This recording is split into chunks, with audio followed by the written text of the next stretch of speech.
하나님 말씀 봅니다. 하나님 말씀 시편 133편 1절에서 3절까지 보겠습니다. 시편 133편 1절에서 3절까지 같이 읽겠습니다. 보라, 형제가 연합하여 동거함이 어찌 그리 선하고 아름다운고, 머리에 있는 보배로운 기름이 수염 곧 아론의 수염에 흘러서 그의 옷깃까지 내림 같고, 헐몬의 이슬이 시온의 산들에 내림 같도다. 거기서 여호와께서 복을 명령하셨나니 곧 영생이로다. 아멘.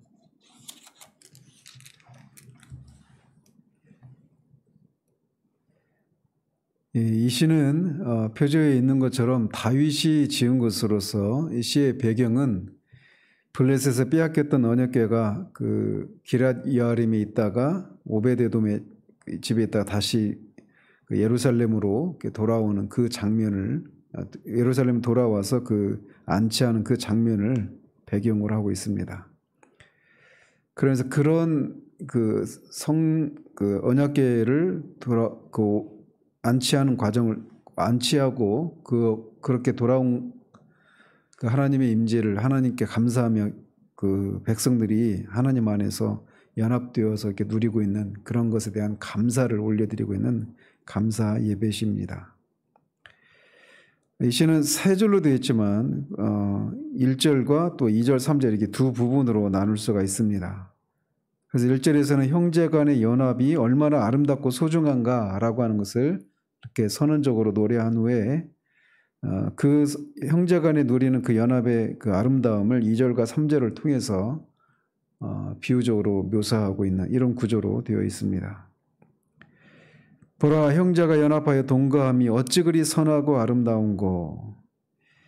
여기서 형제는 문자적으로는 혈연이나 혈족을 의미합니다. 이스라엘 백성들이 12지파로 되어 있어서 야곱의 그 12아들의 혈통을 따라서 그 민족 전체가 다 형제고 혈족이고 하는 것은 사실이지만 이미 그 다윗 때까지 오면 굉장히 수백 년이 흘러간 그런 시간이기 때문에 뭐 형제 자매다 이런 생각을 가지기가 쉽지 않습니다. 우리나라가 뭐 단군의 그런 후예다, 그 자손이다 이렇게 말을 해서 우리가 한민족 공동체라고 하는 그런 민족 공동체의 그런 특징을 가지고 있지만 형제라고 하는 이런 생각까지 이어지기가 쉽지 않은데 지금 다윗은 이 이스라엘이라고 하는 나라가 하나님의 택한 백성으로서 하나님을 섬기는 제사장 나라로서 그렇게 구별된 그런 신앙 공동체로서의 신앙 공동체 안에서의 그런 하나 된 그런 형제 자매다라고 하는 그런 생각을 가지고 이런 표현을 하고 있는 겁니다. 말씀드린 것처럼 이 시의 배경이 그 언약궤를 가지고 와서 그 예루살렘 성에 임시로 마련한 그런 장막에 안치하는 그 장면을 배경으로 하고 있습니다. 따라서 이 다윗이 이렇게 언약궤를 가지고 온 이 장면은 그 일이 있기 전에 이 다윗과 또 사울의 집안 간에 오랜 동안의 그런 내전을 거친 후에 그 다음에 나라가 안정된 다음에야 이 언약궤를 가져왔던 것을 생각하면 다윗이 지금 온 이스라엘 공동체 전체가 하나님을 예배하기 위해서 하나가 되어 있는 이 모습을 보면서 그 연합의 아름다움을 그러니까 노래하고 있는 그 기쁨을 우리가 충분히 상상할 수가 있습니다. 뭐 대선을 앞두고 요즘 뭐 국민 대통합이네 뭐 이런 얘기들을 많이 하지 않습니까?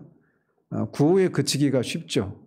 다 똑같이 대선 후보들이 국민 대통합을 외치지만 여전히 나라가 여야로 뭐 지역 간에 계층 간에 그런 나뉘고 분열이 되어 있는 그런 상황인데 온 나라가 하나가 되어 있는 겁니다. 이 장면 속에서. 그래서 그런 그 오랜 동안의 그런 내전을 거치면서 지파 간에 또 다윗을 따르는 사람과 사울의 그 따랐던 그 10지파와 또 사울의 가문 간에 그런 내전이 있었던 그런 오랜 과정을 거치고 이제 하나가 되어 있는, 그래서 하나님이 이스라엘 공동체를 열방 가운데서 하나님을 섬기는 제사장 나라로서 두었던 그 목적이 지금 예배하고 있는 현장을 통해서 드러나고 있는 이런 기쁨을 그런 것을 감격스럽게 바라보면서 이렇게 외치고 있는 겁니다. 이것은 결국은 신약의 교회가 하나 되어 있는 그런 모습으로 이렇게 적용할 수가 있는 것입니다. 이렇게 형제가 연합해서 동거하고 있는 것은 세 가지 면에서 선하다라고 할 수가 있습니다. 먼저는 하나님의 성품을 비추어 볼 때 형제가 연합을 이루는 이 모습은 선한 것이다. 하나님의 성품을 드러내는 것이기 때문에 그렇다라고 말할 수 있습니다. 하나님은 한 분이신데 성부와 성자와 성령 삼위 하나님으로 그렇게 존재하십니다. 성부와 성자와 성령 삼위 하나님이 하나님의 영광과 권능에 있어서는 본질에 있어서는 하나이셔서 서로 간에 깊은 연합을 이루고 있는 그 모습을 우리가 결혼의 그런 남편과 부부 간의 그런 연합을 통해서 또 교회의 하나됨을 통해서 이 세상에 드러내도록 세우신 신적인 기관이 교회란 말이죠. 그래서 신앙 공동체인 교회가 서로 다른 그런 계층의 사람들이 모여 있음에도 불구하고 서로 다른 그런 삶의 그런 배경을 가진 사람들이 지적으로나 학력, 사회적인 어떤 계층이나 삶의 살아온 그런 삶의 이력이나 이런 것들이 다 다양하고 남녀가 다르고 또 우리 교회는 그렇지 않지만 외국의 그런 교회들은 인종 간에도 그런 다양한 인종들이 모여 있는 그런 교회도 있지 않습니까? 근데 그렇게 다양한 사람들이 모여 있는데 서로 하나 되어 있는 이 모습은 삼위 하나님 안에 있는 그 연합을 드러내는 그런 모습이기 때문에 형제가 연합하는 것은 하나님의 성품에 부합한 그런 측면에서 선하다라고 할 수가 있습니다. 또 형제가 서로 연합을 이루고 있는 그 모습은 본질 면에서도 선하다라고 할 수가 있습니다. 형제가 서로 연합하기 위해서는 서로가 자기를 나보다 낮게 여기고 빌립보서 2장에 있는 것처럼 남을 서로 나보다 낮게 여기고 자기를 낮추는 그리고 서로를 사랑하는 이런 것 때문에 하나가 될 수 있단 말이죠. 그런 면에서 이런 것은 다 성령의 열매인 성령의 열매로부터 나오는 것이기 때문에 형제가 서로 연합하는 것은 본질 면에서도 선하다라고 할 수가 있습니다. 그리고 형제가 연합하는 것은 그 연합의 결과가 그 연합을 통해서 빚어내는 그런 결과를 볼 때도 선하다라고 할 수가 있습니다. 형제가 연합해서 동거하면 많은 유익이 생기고 이것은 매우 아름다운 일입니다. 말씀드린 것처럼 사람들과의 모임 속에서 심지어는 가정 안에서도 형제들이 서로 어떤 이권 때문에 그런 다툼이 나고 서로 그렇게 갈라서 있는 그런 모습들을 보기가 쉽지 않습니까? 서로 우애하고 그렇게 형제가 같이 살다가도 장성해서 결혼해서 서로 다른 그런 배우자를 만나서 각 가정을 이루면 그 한 부모 안에서 그렇게 누렸던 그런 우애와 이런 것을 동일한 정도로 누리지 못하는 경우들이 있습니다. 새로운 사람들이 오면서 오히려 그 관계가 더 서먹해지고 깨지는 이런 일이 일어날 수도 있는데 그런 것이 가장 가까운 혈연 공동체인 가정 안에서도 이루기 쉽지 않은데 신앙 공동체인 교회 안에서 하나됨을 이룬다라고 하는 것은 정말 놀라운 그런 모습인 것이죠. 그래서 하나님이 우리 주님이 너는 세상의 빛이다. 너는 세상의 소금이다. 이렇게 말씀하시지 않고 너희는 세상의 소금이다. 너희는 세상의 빛이다. 이렇게 말씀하고 있는 그런 것을 우리가 유념할 필요가 있습니다. 하나님 우리를 개인적으로 구원해 내시지만 개인적으로 구원받은 사람들은 항상 교회라고 하는 신앙 공동체 안에서 그렇게 양육을 받고 보호를 받고 그렇게 인도하심을 받는 그렇게 하신 것이 하나님의 구원 경륜이신데 그렇게 서로 다른 사람들, 서로 다른 배경을 가진 사람들이 모여서 하나 되어 있는 이 모습을 세상 가운데 이렇게 높이 그 산 위에 있는 집과 같이 등과 같이 그렇게 교회를 세상 가운데 두시고 서로 하나를 이루어서 살아가는 이런 모습은 정말 아름다운 그런 모습이라고 할 수가 있습니다. 그래서 에베소서에서도 사도 바울은 성령이 하나 되게 하신 것을 힘써 지키라라고 말하고, 빌립보서에서도 그렇게 유도구와 순두개가 서로 간의 그런 어떤 영적인 그런 알력 다툼을 통해서 교회가 분열이 있는 이런 모습들에 대해서, 또 고린도 교회 향해서도 서로 다른 그런 분파를 형성하고 분열되어 있는 이런 모습을 보면서 크게 질책하고 하나 되기를 힘써 지키라고 권면하는 이유가 바로 여기에 있는 것입니다. 그러면서 2절과 3절에서는 형제 연합의 그 아름다움을 비유적으로 묘사하고 있는데, 머리에 있는 보배로운 기름이 수염 곧 아론의 수염에 흘러서 그의 옷깃까지 내림 같다라고 말합니다. 여기서 보배로운 기름, 이 이전에서 말하고 있는 장면은 이 레위기에서 그 아론을 대제사장으로 이렇게 세우면서 머리에 기름을 붓고 그렇게 제사장으로 임직하는 그 장면을 연상하면서 말을 하고 있는 겁니다. 그때 이제 제사장으로 이렇게 임직할 때 기름을 이렇게 그 아론의 머리에 이렇게 부었는데, 기름 부었는데, 그 기름은 모략과 육개와 창포와 계피, 감람나무를 섞어서 만든 매우 향기로운 그런 기름이었습니다. 그리고 그 기름은 매우 가치 면에서도 귀했을 뿐만 아니라 그것을 사용하는 목적도 이렇게 제사장을 임직하는 그 장면에서만 사용되도록, 그리고 이 성전 제사에 드리는 여러 가지 기구들을 성별하는 목적으로만 사용할 수 있도록 했습니다. 그래서 그 기름은 아무나 만들지도 못하게 했고 아무 데서나 사용하지 못하도록 그렇게 한정된 그런 기름이었습니다. 그러면서 그 기름이 아론의 수염에 흘려서 그의 옷깃까지 내림 같다, 이렇게 말을 하고 있어요. 그래서 머리에 기름을 부으니까 이 기름이 머리를 타고 쭉 내려와서 얼굴에 있는 수염을 타고 옷깃에까지 이렇게 내려오는 그 장면을 묘사하고 있는 것입니다. 그래서 이것을 통해서 이 시인이 말하고 있는 것은 이 두 가지 의미입니다. 이 기름을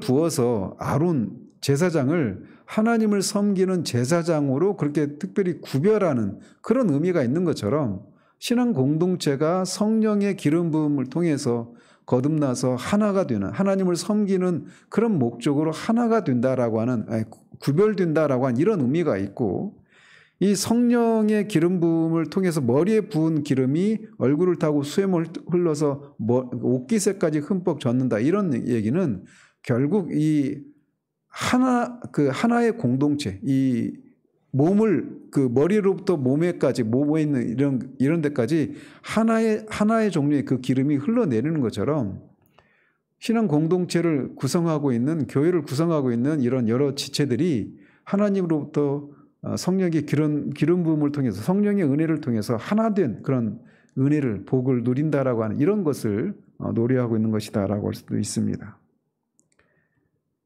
또 3절에 보시면 헐몬의 이슬이 시온의 산들에 내림 같도다. 거기서 여호와께서 복을 명령하셨나니 곧 영생이로다. 이것도 마찬가지로 2절과 마찬가지로 이스라엘이 하나로 연합된 존재고 또 동일한 하나님의 은혜에 참여한 자들이 되었다라고 하는 것을 비유적으로 묘사하고 있는 겁니다. 이 헐몬산은 이스라엘에서 가장 높은 산에 해당된다고 합니다. 근데 그 높은 고도에 있는 산으로서 비와 눈, 이슬과 같은 그런 그 이슬이 이렇게 내리고, 이 건기에도 그런 이슬이나 이런 어떤 그 비나 눈이 많이 내려서 이 여름 동안에도 수풀이 무성한 산 중에 하나가 헐몬산이라고 합니다. 그런데 그 높은 산에서 그보다 낮은 시온산에 이슬이 이렇게 내려서 그 이슬로 인해서 흠뻑 젖고, 그런 수목이나 이런 여러 가지 그런 그 땅이나 이런 지면이 흠뻑 젖는 이 장면에 초점을 두고 이렇게 노래하고 있는 겁니다. 그래서 시인은 이 형제 간에 누리는 그런 연합의 복을 이게 비유적으로 묘사하기 위해서 이슬이라고 하는 이미지를 빌려서 이렇게 노래하고 있는 것입니다. 그래서 결국 이것을 통해서 시인이 말하고 있는 것은 두 가지입니다. 이것도 헐몬산이 가장 높은 산인데 그보다 낮은 시온산에 이슬이 내려서 헐몬산의 그 혜택이 낮은 시온산에까지 미치는 이런 모습이란 말이죠. 그걸 통해서 이 신앙 공동체인 이스라엘 백성이 가장 높은 지위에서부터 가장 낮은 그 사람들에까지 동일한 이슬이라고 하는 동일한 그런 혜택과 은혜가 임하는 이런 것을 이렇게 노래하고 있는 것입니다. 그래서 앞에 2절에서도 동일한 기름이 머리에서부터 옷깃에까지 쭉 내려서 성령의 그런 은혜를 신앙 공동체를 구성하는 사람들이 동일한 그런 성령의 은혜를 누리는 것과 같은 맥락으로 우리가 이해하시면 됩니다. 그러면서 그런 형제들이 누리는 이 복이 무엇이냐? 바로 영생이라고 말을 하고 있습니다. 영생은 주님 안에서 하나 된 형제 자매들이 영원토록 서로 사랑하고 동거하는 삶입니다. 영생이에요. 영원한 하나님이 주시는 그런 생명을 이 동일한 신앙 공동체가 누린다라는 것이죠. 그래서 하나님으로부터 주시는 동일한 그런 영생이라고 하는 복을 누리고 그 복은 또 영원히 누리는 복이기 때문에 신앙 공동체를 구성하는 형제들 사이에 서로 시기하고 질투하고 경쟁하고 분열이 일어나고 이런 것은 정말 그 본질에 어울리지 않는 것입니다. 그리고 우리가 새하늘과 새 땅에서 영원히 거하게 될 사람들인데 서로 간의 조그만 차이와 어떤 그런 생각의 차이들 때문에 하나됨을 깨뜨리는 이런 것은 이 신앙 공동체인 교회의 본질을 생각할 때 결코 어울릴 수가 없는 것입니다. 그래서 앞에서도 말씀드린 것처럼 교회가 그렇게 서신서에서 교회를 향해서 보내는 그런 편지들 속에서 서로 하나 될 것을 다툼과 분열을 일으키는 이런 것들이 얼마나 큰 해악이고 교회의 본질에 어울리지 않는 것인가를 그렇게 강하게 강조하고 있는 이유이기도 한 것이죠. 이것은 오늘날 소위 가나안 성도라고 해서 나는 예수 믿는 사람이고 구원받은 사람이지만 안 나가, 교회는 안 나가라고 하는 그런 성도들이 자칭 성도들이 200만이 넘네 300만이 넘네 그런 시대에 굉장히 시사하는 바가 큰 그런 시편이라고 할 수가 있습니다. 특별히 우리가 코로나 이 바이러스로 인해서 지금 2년째 제대로 된 그런 예배 모임이 어렵고 또 모임을 예배하고 또 서로 그런 식사 교제를 통해서 서로 나누고 서로의 생각을 나누는 이런 교제가 좀 쉽지 않은 이런 시대에 교회가 신앙 공동체인 교회 안에서 형제 자매들이 서로 연합을 이루는 이것의 가치가 얼마나 지금 큰지를 지금 우리가 절감하고 이런 시대에 굉장히 시사한 바가 큽니다. 많은 사람들이 말씀드린 것처럼 그렇게 가나안 성도라고 불려지는 그런 그룹이 200만이 넘네 하는 이런 시대를 우리가 살아가고 있어서 그 사람들이 생각하는 것은 내가 예수님 믿고 구원받았으면 됐지 무슨 교회가 필요하냐 이런 생각들을 하는 거거든요. 그리고 그들이 떠나가는 이유 중에 또 하나가 뭐냐면 교회가 서로 그런 신앙 공동체인 교회가 저와 같은 목사를 포함해서 많은 성도들이 서로 분열을 일으키고 교회 안에서 여러 가지 재정적인 그런 재정적인 그런 문제나 여러 가지 교회 안에서 일어나는 그런 많은 불미스럽고 정말 세상의 모임보다도 못한 것 같은 그런 모습 때문에 실망해서 떠나게 되는데 그런 것 때문에 자신들이 난 신앙생활 하는데 교회가 필요 없다 이런 생각들을 하는 사람들이 많아요. 또 온라인으로 예배드리고 있는 이런 현실 속에서 더더욱 그런 사람들이 정말 많이 늘어나게 될 것입니다. 그런 면에서 굉장히 두려운 일이죠. 근데 그런 시대에서 우리가 이렇게 교회는 흩어지는 공동체이기도 하지만 이렇게 이 장면에서 보여지고 있는 것처럼 하나님을 섬기기 위해서 또 모이는 공동체이기도 하거든요.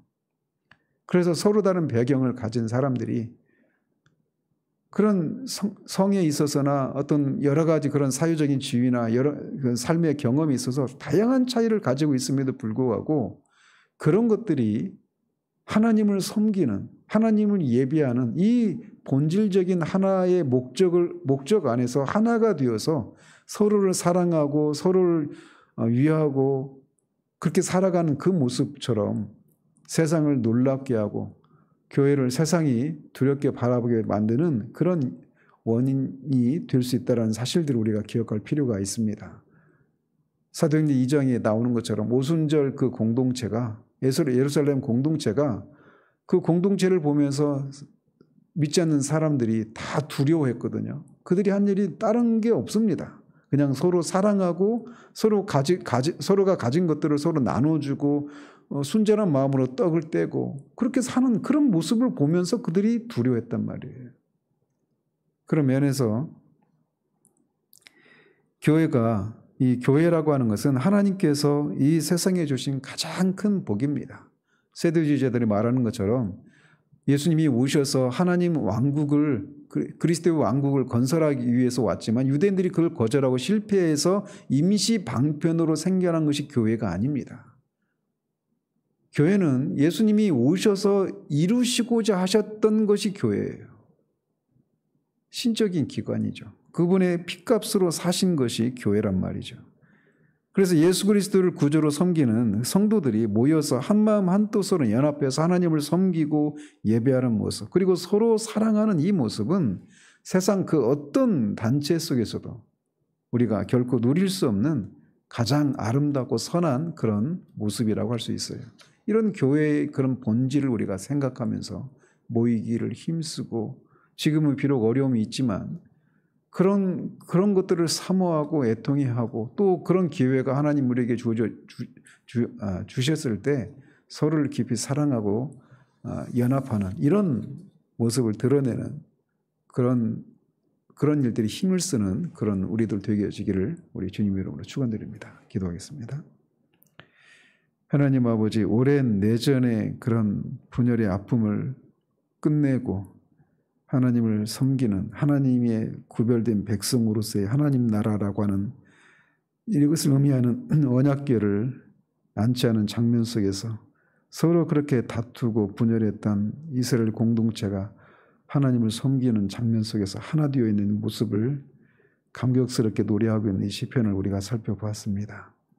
그러한 것처럼 교회 또한 그렇게 우리가 예수 그리스도를 통해서 하나님을 섬기기 위해 이렇게 교회로 모여져서 하나님을 섬기는 공동체로 교회로 이렇게 불러내 주셨는데, 교회를 구성하는 우리 지체 한 사람 한 사람이 서로를 사랑하고 하나님을 섬기는 일에 하나가 되어 있는 이 모습을 드러내는 것처럼 귀하고 아름다운 것이 없음을 우리가 기억하고, 특별히 모이기 쉽지 않은 이런 어려운 시기 가운데 더욱더 정말 할 수만 있으면 모이기를 힘쓰고, 또 모여서 그저 예배를 드리고 설교를 듣고 흩어지는 그런 설교 센터와 같은 곳이 아니라 성도가 서로 깊이 사랑하고 연합을 이루는 그런 것을 통해 교회의 그런 독특함을, 그 신적인 아름다움을 세상 가운데 드러내는 그런 교회로, 또 교회를 구성하는 우리 한 사람 한 사람이 될 수 있도록